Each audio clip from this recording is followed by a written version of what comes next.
Flint. I'm a IT specialist at Open Aid Alliance, and I like long walks in the park, puppies, and fine dining.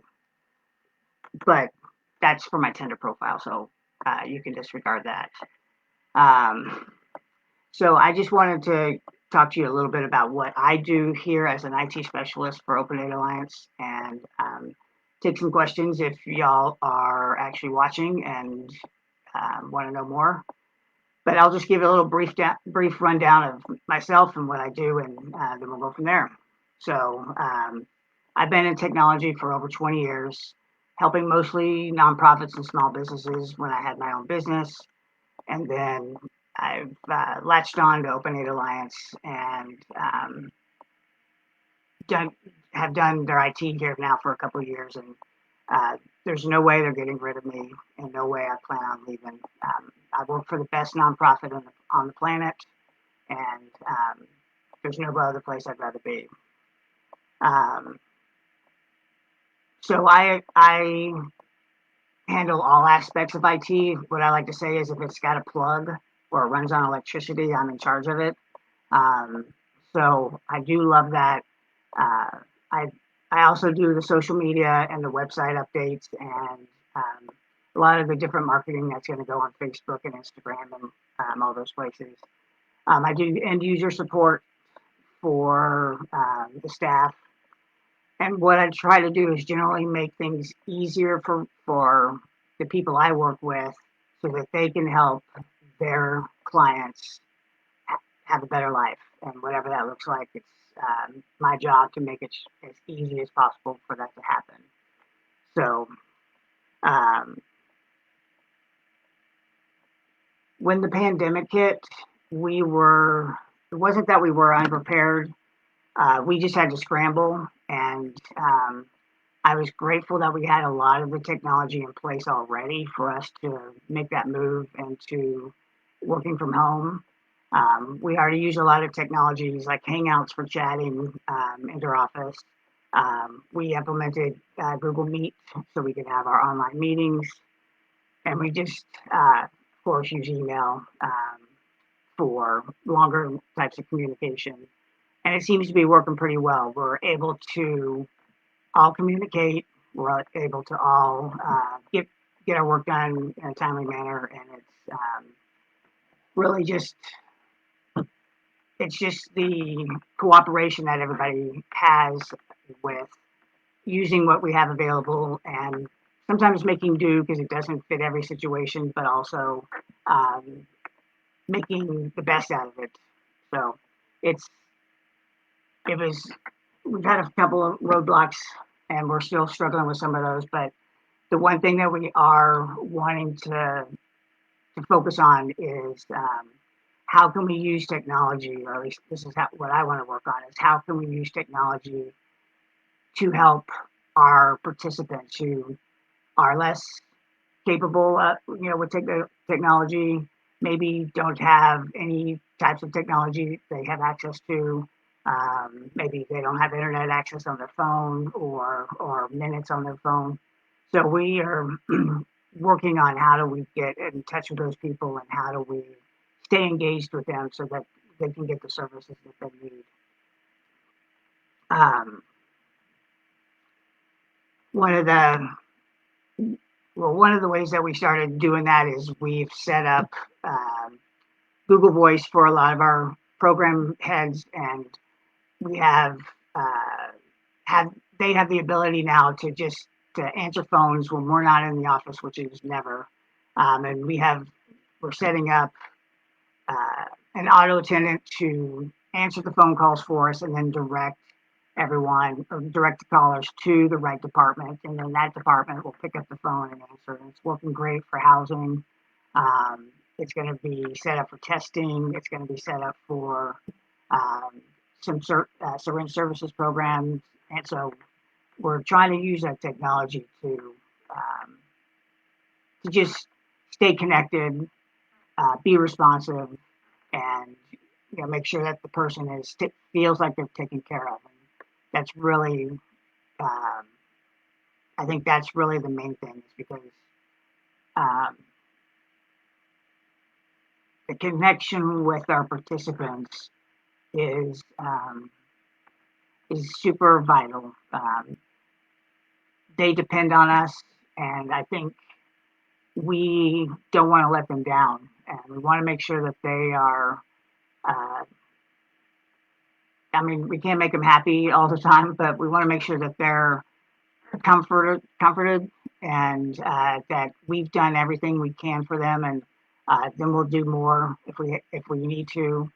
And it's just, yeah, it really is about connection, and this connection now looks a lot different than it used to, where we would have participants come in, um, they would be able to plop down on a couch and just relax and recharge their phones and and their bodies. Um, they would be able to talk to a human. They could run things by us, and we have lost a lot of that ability just because of the social distancing and the quarantining and all that. It's it's been a shift, and I think it took us weeks to get kind of used to not having people around, um, and that's sometimes kind of sad.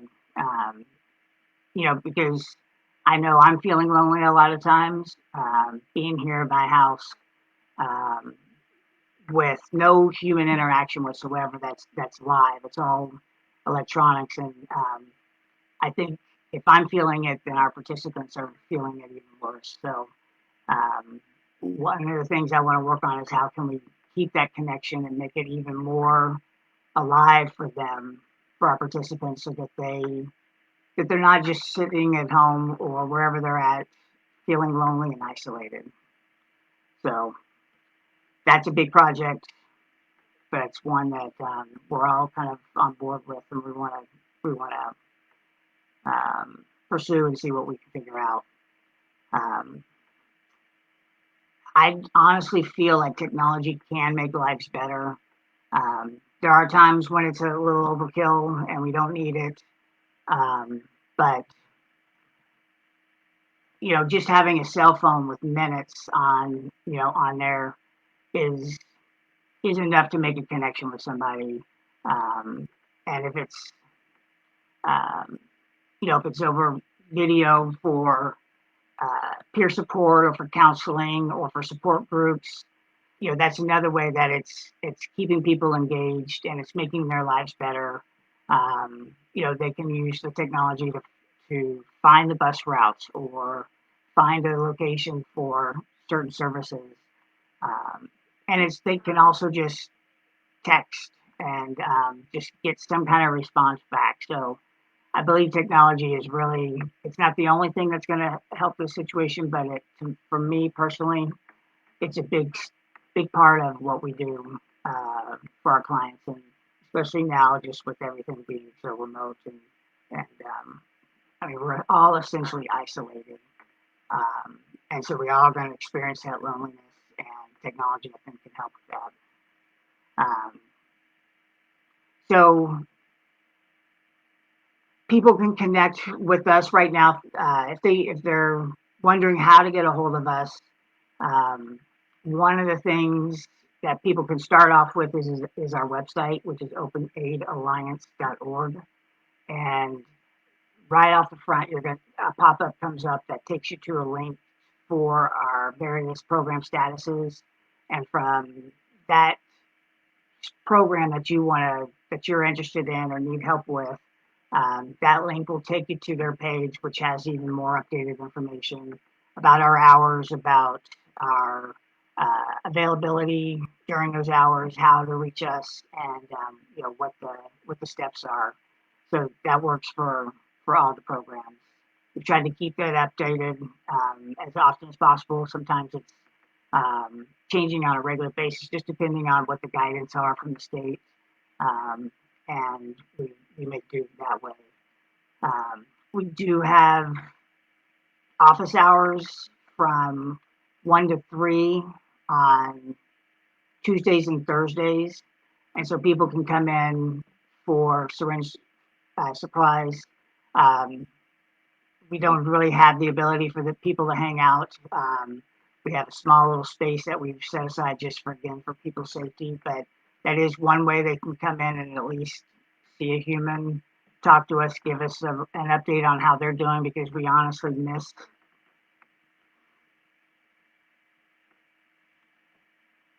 we just miss everybody.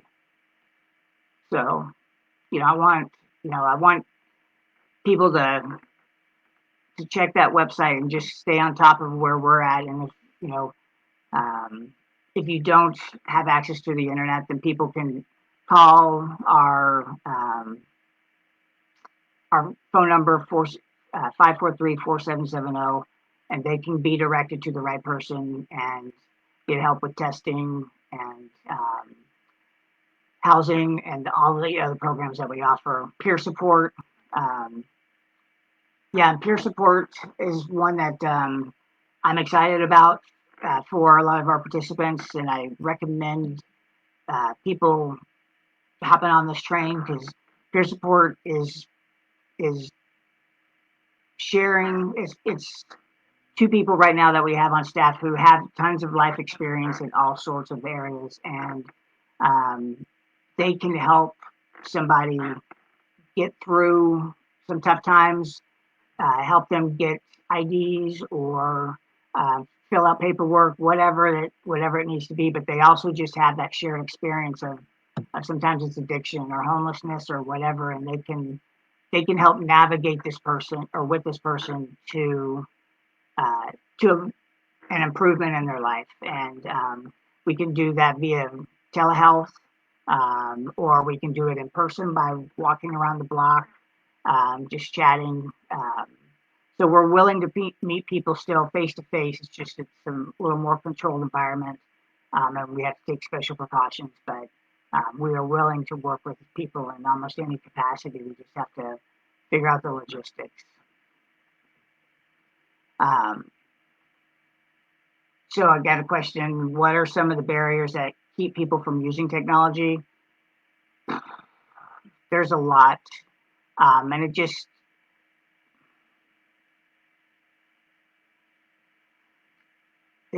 this is also showing how people basically just the structure of our society, and who has money and who doesn't.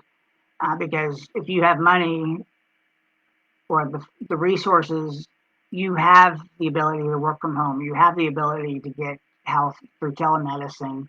You have the ability to do more research about how to protect yourselves from various, from COVID-19 and whatever else. But if you don't have technology, or your phone has only limited minutes, or whatnot, then it's really difficult to basically trust and engage with technology, because if it's going to crap out on you, then it's just not going to do what you need it to do, and you're not going to get the help that you want. So um, I don't have an answer for that. I wish I could just hand everybody a phone with unlimited minutes, or um, you know whatever. I It would definitely, like I said, with technology can make people's lives better. It's just there's some barriers to it that in the beginning I didn't realize until we became uh, quarantined, and I see now I'm not hearing from certain people. I don't see them as much anymore, and I don't have any way to get a hold of them because of just lack of technology on some of their parts. So it's frustrating, but if you I am looking for suggestions on how we could engage those people. And so if you have any comments or thoughts on that, I'd appreciate like comments or leaving those in the comment section, so I can go back over those and see what we can implement or what's feasible or whatnot. Yeah, I mean, it's technology we're connecting as much as we can. It's not the same physical connection, but when we have our staff meeting on Tuesdays, it's a joy to be able to see everybody's face at one time. And it's not the same as being there. It's not the same as being able to walk by and just say, hey. It's not the same as, just a hug and the physical nature of it, but it's all we have. And it's super important to be able to stay connected. And that's, I think, one of our biggest fears at Open Aid Alliance is that we're losing connection with some of our clients because they don't have the ability to be reached. And so, hopefully somebody has some suggestions. Hopefully this ends and we can all get back to normal one of these days, though that normal will look not normal. It'll look different, but um, you know, I'm optimistic.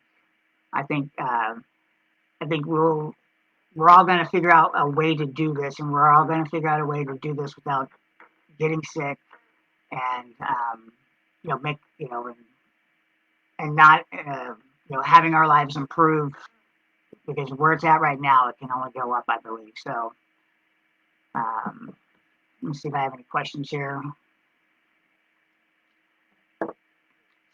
Does anybody have any questions, or have I gone over enough? Look at my notes.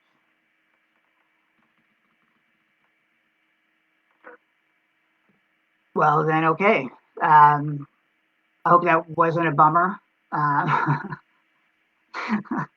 did thoroughly enjoy doing this, and I appreciate my position at Open Aid Alliance. It's unique because I get to help everybody, and I get to interact with not only participants but with the staff, and it's